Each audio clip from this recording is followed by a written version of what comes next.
2500 నుంచి 3000 బైకులతో ర్యాలీ చేస్తూ ఉంటే కూటమి ప్రభుత్వం భయపడి పోలీసుల చేత అడ్డగించి ఏర్పాటు చేశారు.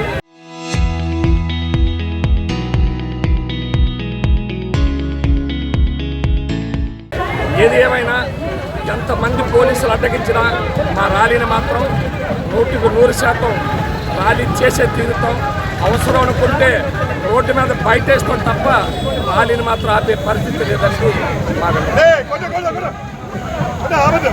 ప్రశాంతంగా ఉన్న వాతావరణంలో అనకాపల్లి 2 ఏళ్లకు చంద్రబాబు వెన్నుపోటు కార్యక్రమంపై భర్త గారు ఇచ్చిన పిలుపు మేరకు స్వచ్ఛందంగా ఎవరు మట్టుకు వాళ్ళు వచ్చి బైక్ ర్యాలీ చేసుకొని 4 రోడ్స్ వెనకాతల 4 రోడ్స్ మొత్తం రింగ్ రోడ్ తిరుగుదామని అనుకుంటే పోలీసు వారు వచ్చి అబ్జెక్షన్ చేసి మమ్మల్ని బైక్ ర్యాలీని పర్మిషన్ లేదన్నారు. నేను రాత్రి కూడా మేము పర్మిషన్ ఇచ్చాం. పర్మిషన్ ఇచ్చినా సరే వెన్నులో వణుకు పుట్టి ఇవాళ మమ్మల్ని అందరినీ కూడా ఇక్కడ ఆపి ఇవాళ అక్కడ బైఠాయించి మమ్మల్ని ఆపుతున్నారు. కావాలని చాలా దుర్ఘటన విషయం.